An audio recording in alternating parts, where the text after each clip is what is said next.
দর্শকদের মধ্যে একটা বড় অংশ মানে যে বিষয়টি আমার মাধ্যমে আপনার কাছে উপস্থাপিত করতে বলেছেন সেই দুটি বিষয় আগে একটু বলে রাখি। 43তম BCS এর পাস করার পরও তাদের গেজেট নোটিফিকেশন কেন হয় নাই সেটি আপনার একটু আমলে আছে কিনা এবং সেটি নিয়ে আপনি কোনো কিছু করছেন কিনা সেই ব্যাপারে তারা একটু জানতে চেয়েছেন। আরেকটি বিষয় জানতে চেয়েছেন যে তারা বয়স সীমা, সরকারি চাকরির বয়স সীমা 35 বছর বয়স পর্যন্ত হবে কিনা সেটি আপনারা কিভাবে করবেন সেটি জানতে চেয়েছেন। আর আমার প্রশ্নটিও করে রাখি, আপনি আমাদের অনেকগুলি প্রশ্ন রয়েছে, শুধু আপনি যদি খুব না এই দুটি যদি আপনি জবাব দেন তারপর আমি মানে আপনার মতামত বলেন তারপর আমরা প্রশ্নটি করি, কারণ এই প্রশ্নটি আবার এনিওয়ের বক্তব্যের সাথে লিঙ্ক। জি না, এখানে হচ্ছে প্রশাসন তো সংস্কারের কমিশন হয়েছে, বয়স সীমার বিষয়টাও আলোচনা হচ্ছে এবং দ্রুত সময়ের মধ্যেই পিএসসির সাথেও আমাদের আলোচনা হচ্ছে যাতে এই যে নিয়োগ পরীক্ষা শুধু BCS না অনেকগুলো পরীক্ষা স্থগিত আছে সেই পরীক্ষাগুলো যাতে দ্রুত দেওয়ার ব্যবস্থা করা যায় সে বিষয়ে আমরা কাজ করছি। আশা করি খুব দ্রুত সময়ের মধ্যেই সেটি পরীক্ষাগুলো হবে। ওকে, আর প্রশ্নটি হচ্ছে যে এক দফা সরকার পতন আন্দোলনের আগে আপনাদের যে 9 দফা দাবি ছিল তাতে দলীয় লেজুর ভিত্তিক ছাত্র রাজনীতি নিষিদ্ধের দাবি ছিল আপনাদের, কিন্তু অনেক ক্ষেত্রে সেটি দলীয় লেজুর ভিত্তিক ছাত্র রাজনীতি না হয়ে গোটা ছাত্র রাজনীতি নিষিদ্ধের দিকে আপনারা যাচ্ছেন, এটি একটা কথা। আরেকটি কথা হচ্ছে যে উপাচার্যদের সরিয়ে দেওয়া হয়েছে, বড় পদগুলিতে নতুন নিয়োগ হয়েছে, 2-3 মাস বন্ধ থাকার পরে ক্লাসও শুরু হয়েছে, কিন্তু ছাত্রলীগের যারা নেতাকর্মী আছেন তাদের লেখাপড়ার কি হবে? আপনারা তারা তো ক্যাম্পাসে ফিরতে পারছে না, রাজশাহীতে জাহাঙ্গীরনগর বিশ্ববিদ্যালয়ে তাদেরকে পিটিএ মারা ঘটনা ঘটেছে, তাদের আসলে ভবিষ্যৎ কি হবে? এই দুটি ব্যাপারটা যদি একটু বলেন।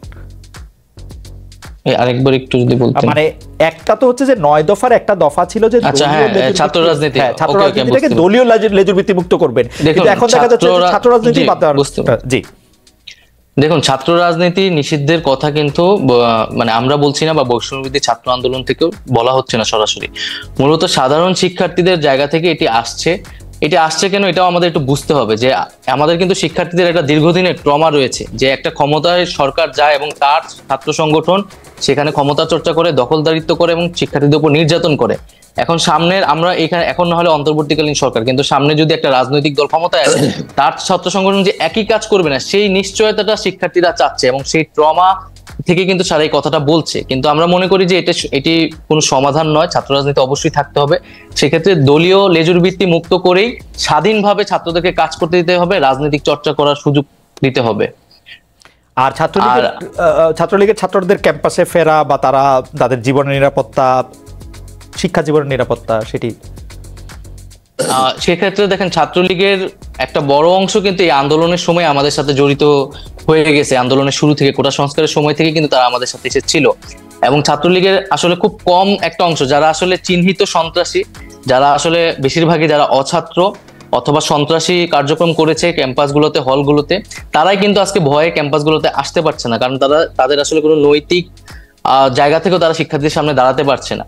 তো সেক্ষেত্রে বিশ্ববিদ্যালয় প্রশাসন ব্যবস্থা নেবে। আমরা একটা রিকনসিলিয়েশন প্রজেক্ট অবশ্যই চাই, যারা চিহ্নিত, যাদের বিরুদ্ধে সুস্পষ্ট অভিযোগ রয়েছে তাদের বিরুদ্ধে প্রশাসনিক এবং আইনগত ব্যবস্থা যাতে নেওয়া হয় এবং এছাড়া যারা নিরপরাধ বা নীরব ভূমিকা পালন করেছে তারা তাদের শিক্ষা জীবন শেষ করতে পারবে।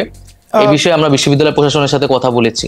ওকে, মানে অনেকে এরকম একটা বলছেন যে যারা আসলে ক্রিমিনাল অ্যাক্টিভিটির সাথে জড়িত ছিলেন তাদের বিরুদ্ধে তো মামলা, তারপর আইনি কার্যক্রমগুলি হতেই পারে, কিন্তু শুধুমাত্র আরেকটি দল সমর্থন করার জন্য তাদের বিরুদ্ধে যাতে কোনো মানে ব্যবস্থা না নেওয়া হয় সে ব্যাপারে নিশ্চয়ই আপনারা দেখছেন, মানে ব্যাপারটা যাতে আইন নিজের হাতে না তুলে নিয়ে সেটি যেন।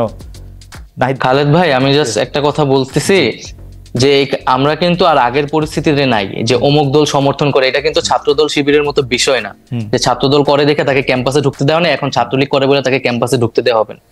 একটা গণহত্যা হয়েছে এবং এইখানে কত কত শিক্ষার্থীদের উপর হত্যা করা হয়েছে, এটার বিচার না হওয়া পর্যন্ত তারা যদি তাদের সাথে এই ঘটনার সাথে জড়িত থাকে, এবং ক্যাম্পাসগুলোতে আপনি দেখেছেন 15 তারিখ কিভাবে আমাদের নারী শিক্ষার্থীদের উপর হামলা, বর্বরোচিত হামলা করা হয়েছে, তো সেই হামলাগুলোর বিচার যারা এটার সাথে জড়িত ছিল তাদের বিরুদ্ধে অবশ্যই প্রশাসনিকভাবে এবং আইনগতভাবে ব্যবস্থা নেওয়া হবে। এবং এছাড়াও আমরা বলেছি যে গত 16 বছর ধরে যারা ক্যাম্পাসগুলোতে এই ধরনের হামলা নিপীড়ন করেছে এবং প্রচুর অভিযোগ কিন্তু প্রক্টর অফিসে এখনো জমা আছে যেটার কোনো ব্যবস্থা নেওয়া হয় নাই, তাদের বিরুদ্ধেও আইনি ব্যবস্থা নেওয়ার ক্ষেত্রে আমার মনে হয় যে এটাতে দ্বিমত পোষণ করার কোনো কাজ দরকার নাই, সুযোগ নাই, কারণ এগুলির বিচার হতেই হবে।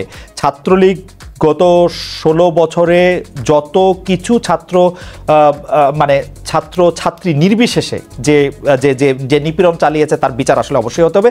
আমাদের শুধু কথা ছিল যে সেটি যেন আইনি প্রক্রিয়ার মাধ্যমে হয়। শুধুমাত্র আপনি এটি পরিষ্কার করলেন যে শুধুমাত্র ছাত্রলীগ, ছাত্র শিবির, ছাত্র দল বলেই তাকে ক্যাম্পাসে ঢুকতে দেওয়া হবে না, এরকম কোনো কিছুর ব্যাপারে আপনার সিদ্ধান্ত নেন। আপনাকে ধন্যবাদ। আমি একটু এনিভাইয়ের কাছে যেতে চাই। এনিভাই, এই আপনি জানেন যে দলের মাননীয় মহাসচিব মানে বাংলাদেশ জাতীয়তাবাদী দলের মাননীয় মহাসচিব পরিষ্কার বলেছেন যে ছাত্র রাজনীতি বন্ধের বিরোধিতা করেছেন। যেটি ছাত্র রাজনীতি বন্ধ হিসাবে আপনি এটি দেখছেন, সেটি আপনি আসলে কিভাবে দেখেন? বৈষম্য বিরোধী ছাত্র আন্দোলনের যে স্পিরিট ছিল, যে দলীয় লেজুর যারা করছেন সেই সব থেকে ছাত্র রাজনীতিকে মুক্ত করা, তার সাথে আপনি স্পিরিটের দিক দিয়ে একমত কিনা? দুই হচ্ছে, আপনারা যখন ঢাকা বিশ্ববিদ্যালয়ের নেতৃত্বে, ছাত্র রাজনীতির নেতৃত্বে দিচ্ছেন, আপনি আসলে আমারও নেতা ছিলেন, কারণ আপনি ঢাকা বিশ্ববিদ্যালয়ের ছাত্র তখন আপনার সংগঠন থেকে আপনি সবচেয়ে বড় পজিশনে আপনি ছিলেন।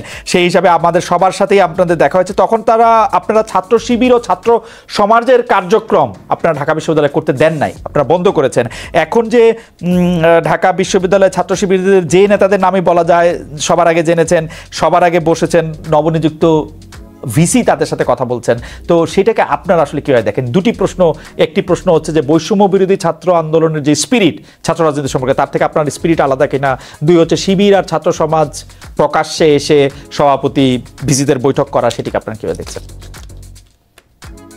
দেখুন, আমি অ্যাডভাইজার নাহিদের কথাগুলোকে আমি একটু আগে যেটা উনি বলছেন ওগুলোকে আমি সমর্থন করেই বলছি। যারা হত্যা, সন্ত্রাস, রাহাজানির সঙ্গে জড়িত ছিল আইন অনুযায়ী তাদের বিচার হবে। আর যারা বিভিন্ন বিশ্ববিদ্যালয়ে ভাইস চ্যান্সেলর হিসাবে ছিলেন, এই ভাইস চ্যান্সেলর হিসাবে কিন্তু একটা অবৈধ সরকারের অবৈধ নিয়োগ ছিল, সুতরাং তাদেরকে এখানে নিয়ে আসা এটা আমাদের দায়িত্বের মধ্যে পড়ে না। আর আইন অনুযায়ী যাদের বিচার হবে, বিচারের প্রক্রিয়ায় তাদেরকে সেখানে মোকাবিলা করতে হবে।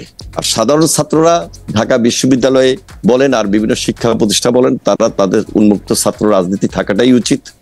কারণ ছাত্র রাজনীতি যদি না থাকে তাহলে দুর্বৃত্তায়ন কিন্তু বেড়ে যাবে, এটা সন্ত্রাস, অত্যাচার, নির্যাতনের মাত্রাও বেড়ে যাবে। তবে আমরা যারা লেজুর ভিত্তিক ছাত্র রাজনীতির কথা বলার চেষ্টা করছি, আসলে লেজুর ভিত্তিক ছাত্র রাজনীতিকে আমরা ওন করি না। আমরা বাংলাদেশ জাতীয়তাবাদী দল, আমাদের একটা সহযোগী ছাত্র সংগঠন আছে, ঠিক অন্যান্য দলেরও সহযোগী বা অঙ্গ সংগঠন আছে। তারা তাদের রাজনীতি অবশ্যই করা উচিত, ছাত্র রাজনীতির ভাবমূর্তি রক্ষা করে ছাত্র রাজনীতি করতে হবে। হ্যাঁ, এখানে যেটা সাধারণ ছাত্রদের পক্ষ থেকে কথা উঠেছে যে ছাত্র রাজনীতি আসলে বন্ধ করবে কি করবে না, সেটার জন্য ডায়ালগ হতে পারে, আলোচনা হতে পারে, এবং সেটা কি কি ছাত্র রাজনীতির সংস্কার হতে পারে, গুণগত পরিবর্তন আনা যায়, এবং ছাত্রদের জন্য ছাত্র রাজনীতি, শিক্ষা প্রতিষ্ঠানের মধ্যে যেন ছাত্র রাজনীতি সেটা ছাত্রদের অধিকার প্রশ্নে থাকে, সেগুলোকে প্রাধান্য দিয়ে সকল রাজনৈতিক দলের সঙ্গে যদি আমরা ডায়ালগের প্রেক্ষাপট তৈরি করি। ইতিমধ্যে বৈষম্য বিরোধী ছাত্র আন্দোলনের যারা নেতৃত্ব আছেন তাদের সঙ্গে আমরা কথা বলেছি, আলোচনা হয়েছে। সেই আলোচনার পরিপ্রেক্ষিতে আমি এটাই বলতে পারি, তাদের নিজস্ব একটা থিঙ্ক ট্যাঙ্ক আছে, তারাও আলোচনা করছেন যে আমরা কোনোভাবেই ক্যাম্পাসে ছাত্র রাজনীতি থাকবো না, এই কথা আমরা বলতে চাই না। হ্যাঁ, ছাত্র রাজনীতির সেখানে অবশ্যই সচেতন হতে হবে, দায়িত্বশীলতার পরিচয় দিতে হবে। রেগুলার ছাত্ররা যেন ছাত্র রাজনীতি করেন, ছাত্ররা যেন ছাত্র রাজনীতি করেন, সেখানে যেন সংস্কার নিয়ে আসতে পারি, সেই ডায়ালগ কিন্তু আপনাকে এটা ফিল করতেছেন যে সরকারের সাথে আপনাদের সম্পর্ক থেকে জামায়াতের সম্পর্ক একটু বেশি গভীর, বিশ্ববিদ্যালয়গুলিতে নিয়োগের পজিশনগুলিতে, মানে বিটিভি থেকে শুরু করে বিশ্ববিদ্যালয় সব জায়গায় আপনারা নাই, মুখ্য নয়, জামায়াত ইসলামী আছে, মুখ্য নয় তারা। আমার মনে হয় এগুলো খুব মুখ্য না, কে কোথায় আছে। কথা হলো যে অ্যান্টি আওয়ামী লীগ, রাইট, যেখানে অ্যান্টি আওয়ামী লীগ সেখানে আপনি আছেন। হ্যাঁ, যেখানে অ্যান্টি আওয়ামী লীগ আজকে যারা দেশের ভাবমূর্তি ক্ষুণ্ণ করেছে, দেশকে ধ্বংস করে দিয়েছে, তাদের বিরুদ্ধে এই জাতীয় ঐক্যবদ্ধভাবে লড়াই করেছে, সংগ্রাম করেছে, এবং ভবিষ্যতে এই দেশটাকে আমরা সুন্দর বাংলাদেশ গড়ার জন্য সবার সহযোগিতা কামনা করছি, এবং সবাইকে নিয়ে আমরা কিন্তু আপনারা চান না ভাই প্ল্যাটফর্মটার নেতৃত্বে বিএনপি থাকুক, এই প্ল্যাটফর্মটার নেতৃত্বে কখনো নাহিদ ইসলামকে, কখনো শফিকুর রহমানকে দেখা যাচ্ছে, এটা আপনাদের জন্য একটু বেদনাদায়ক কাজ করি।